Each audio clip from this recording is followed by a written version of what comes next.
There are lots of things all around us, exciting things that surround us. But how does it work?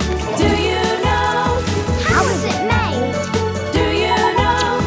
Things that go up, things that go down, things that go pop, things that go round, with special cameras to show you inside. It's going to be a big surprise. But how does it work? Do you know? How is it made? Do you know? Do you know? Let's find out!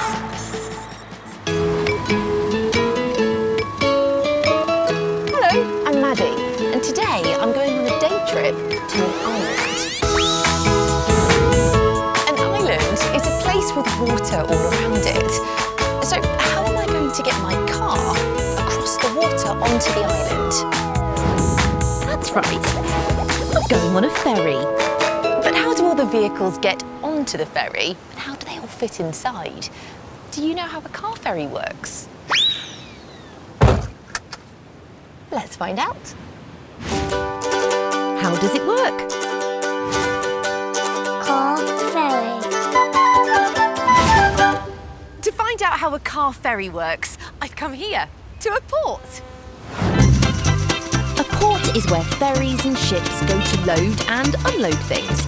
And ferries can carry people and cars across the water safely. You should never play in a port or near water, but I've got special permission to be here so I can show you how a car ferry works. The ferry can carry lots of vehicles across the water, and here they all are, waiting to go on the ferry in queues. There's big vehicles like this lorry. The cool lorries like this, large freight. And there's small vehicles like my little red car. But how do all these vehicles get onto the ferry? They drive under this gate. Thank you. And across this long platform called the link span. But the link span ends here and the ferry is over there. So how are the cars going to drive across this big gap?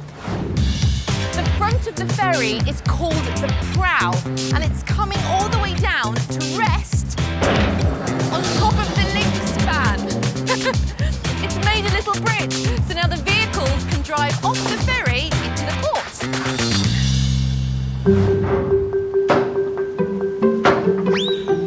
This is Kevin, and Kevin is the loading officer. It's his job to get all the cars, vans, coaches and lorries onto the ferry in the right order.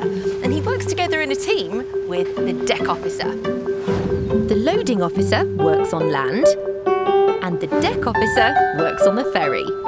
And they talk to each other using walkie-talkies. But to find out how the loading officer and the deck officer work together to make sure all the vehicles get onto the ferry safely, I think we need to take a closer look. When the ferry is ready, the deck officer asks the loading officer for some vehicles, like 6 small cars. The loading officer signals to the cars to drive across the link span.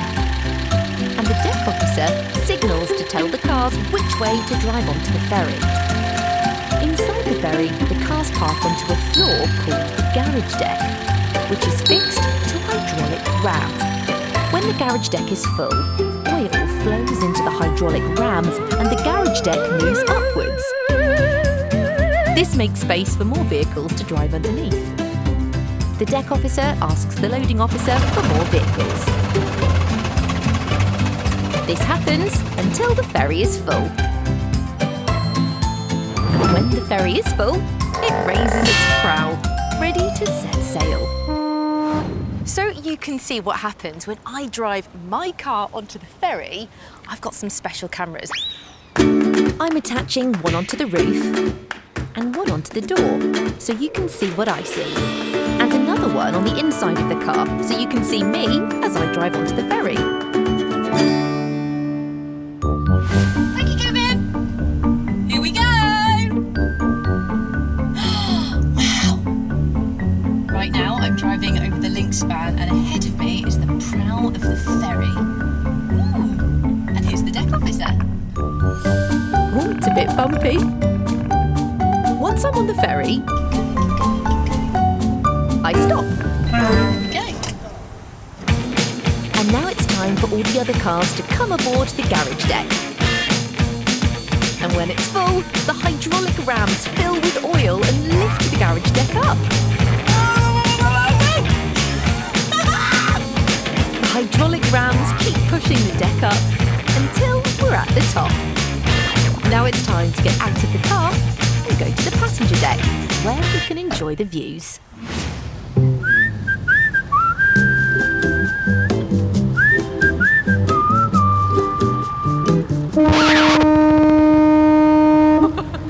Did you hear that sound?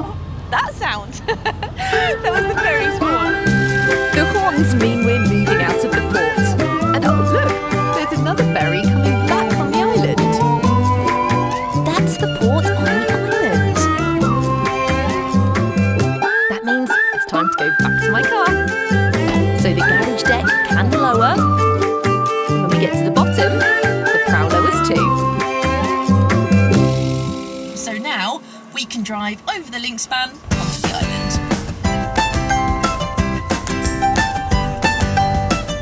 Wasn't our trip on the ferry fun? I loved finding out how a car ferry works. What was your favourite bit? Do you remember the name of the platform that takes the vehicles from the land onto the ferry? That's right, it's called a link span. Did you hear the sound of the horn when we were leaving the port? And did you see on my special cameras as I drove onto the ferry and got lifted up on the garage deck?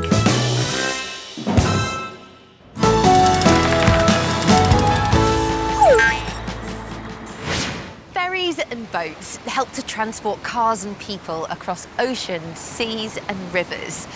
On planet Earth, where we live, there are lots of really big seas and oceans, but there are also lots and lots of countries.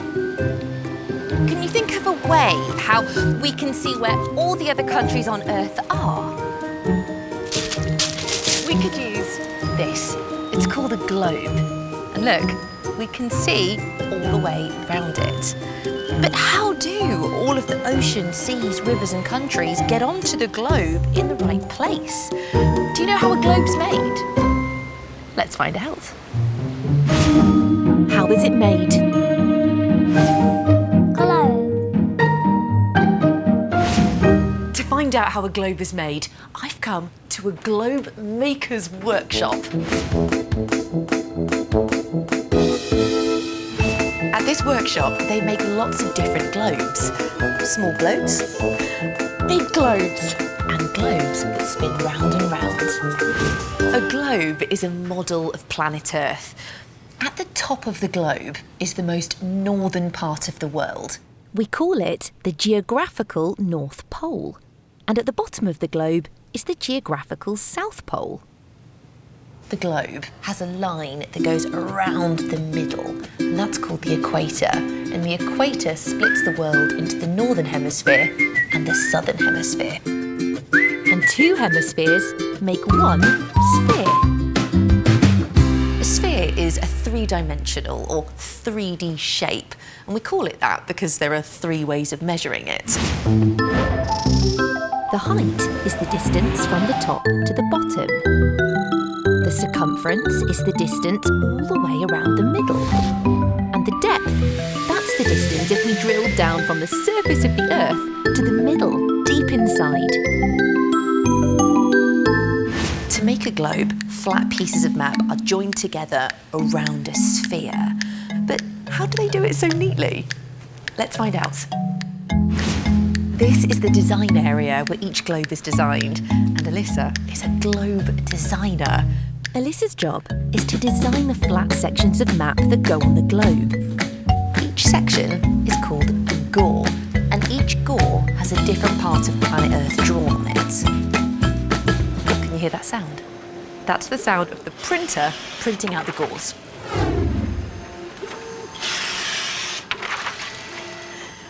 The gores of the map are mostly printed in black and white. The colour is added later. Next, the gauze are cut out really carefully using a sharp knife. These 6 will make half our globe.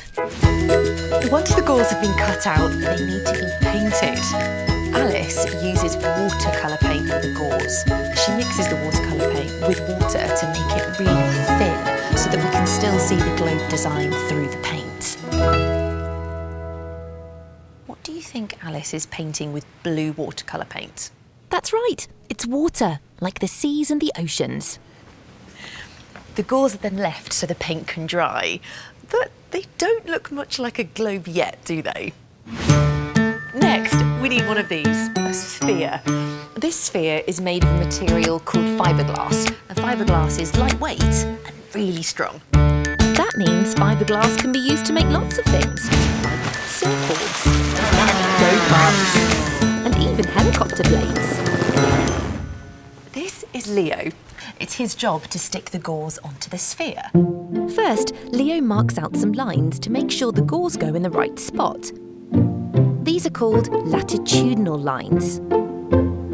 Leo matches up the latitudinal lines on the gauze with the latitudinal lines he's marked on the sphere.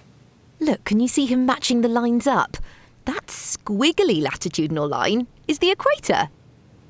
He sticks them in place using a little bit of glue and lots of water. Sticking the gauze onto a sphere is a really fiddly job. So I'm going to film Leo with one of my special cameras. This camera can film a time-lapse, which means I can film something that takes a really long time, but when we watch it back, it will happen quickly. Okay, the camera's recording.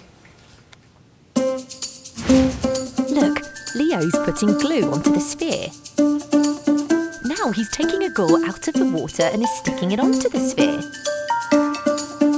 This means he can match up the latitudinal lines without the gauze sticking too quickly.